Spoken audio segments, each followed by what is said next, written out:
विष्णो सजोषसे मा वर्धन्तु भाङ्गिरः द्युम्नेर्वाजेभिरागतम् वाजश्च मे प्रसवश्च मे प्रयदिश्च मे प्रसिदिश्च मे धीतिश्च मे क्रतुश्च मे स्वरश्च मे श्लोकश्च मे धावश्च मे श्रुतिश्च मे ज्योतिश्च मे शुभश्च मे प्राणश्च मे पानश्च मे व्यानश्च मे सुश्च मे चित्तम् च महातीतम् च मे वाक् च मे मनश्च मे चक्षुश्च मे श्रोत्रम् च मे दक्षश्च मे बलम् च ओजश्च मे सहश्च आयुश्च मे जरा च आत्मा च मे तनोश्च मे शर्म च मे वर्म च मे गानि च मे सानि च मे परोगुंसि च मे शरीराणि च मे ज्येष्ठम् च महाधिपत्यम् च मे मन्युश्च मे भामश्च मे मश्च मे भश्च मे क्षेमा च मे महिमा च मे वधिमा च मे प्रधिमा च मे भस्मा च मे द्राभुया च मे वृद्धम् च मे वृद्धिश्च मे सत्यम् च मे श्रद्धा च मे जगच्च मे धनम् च मे वशश्च मे त्रिषिश्च मे क्रीडा च मे मोदश्च मे जातम् च मे जनिष्यमाणम् च मे सूक्तम् च मे सुकृतम् च मे वित्तम् च मे वेद्यम् च मे भूतम् च मे भविष्यच्च मे सुखम् च मे सुपदम् च मरुद्धम् च मरुद्धिश्च मे कृत्तम् च मे कृत्तिश्च मे मतिश्च मे सुमतिश्च मे शम् च मे मयश्च मे प्रियम् च मे नुकामश्च मे कामश्च मे सौमनसश्च मे भद्रम् च मे श्रेयश्च मे वस्यश्च मे यशश्च मे वधश्च मे द्रविणम् च मे यन्दा च मे धर्ता च मे क्षेमश्च मे धृतिश्च मे विश्वम् च मे महश्च मे संविच्च मे ज्ञातम् च मे सूश्च मे प्रसूश्च मे शीरम् च मे ययश्च मरुतम् च मे मृतम् च मे यक्ष्मम् च मे नामयच्च मे जीवातुश्च मे दीर्घायुत्वम् च मे न मित्रम् च मे भयम् च मे सुखम् च मे शयनम् च मे सूषा च मे सुदिनम् च मे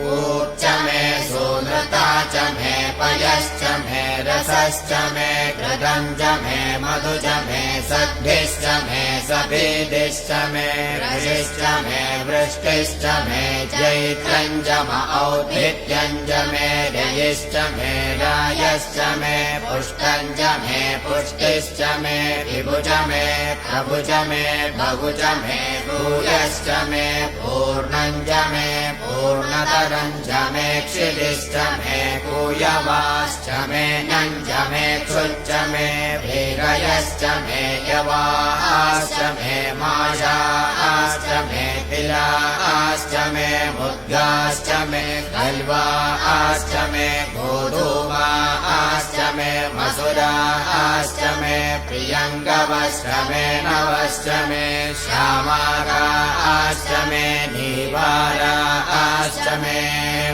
अस्मा च मे मृत्तिका च मे गिरयश्च मे पर्वताश्च मे शिखराश्च मे वनस्पतयश्च मे हिरण्यम् च मे यश्च मे शीशम् च मे त्रपुश्च मे श्यामम् च मे लोहम् च मे अग्निश्च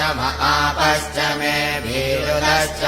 ओषधयश्च मे कृष्णभज्यम् च मे कृष्णभज्यम् च मे घ्याम्याश्च मे असव आरण्याश्च यज्ञेन कल्पन्ताम् वित्तम् च मे वित्तिश्च मे भूतम् च मे भूतिश्च मे वसु च मे वसतिश्च मे कर्म च मे शक्तिश्च मेऽर्थश्च मयेमश्च मयितिश्च मे गतिश्च मे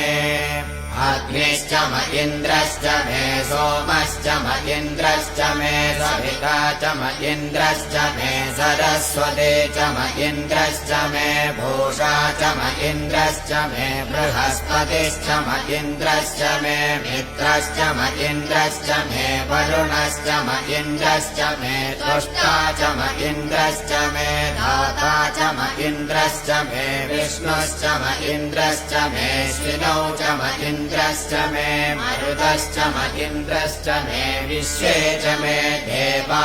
इन्द्रश्च मे पृथिवी च म इन्द्रश्च मेऽन्तरिक्षं च म इन्द्रश्च मे द्यौश्च म इन्द्रश्च मे दिशश्च म इन्द्रश्च मे मूर्धा च म इन्द्रश्च मे प्रजापतिश्च म इन्द्रश्च मे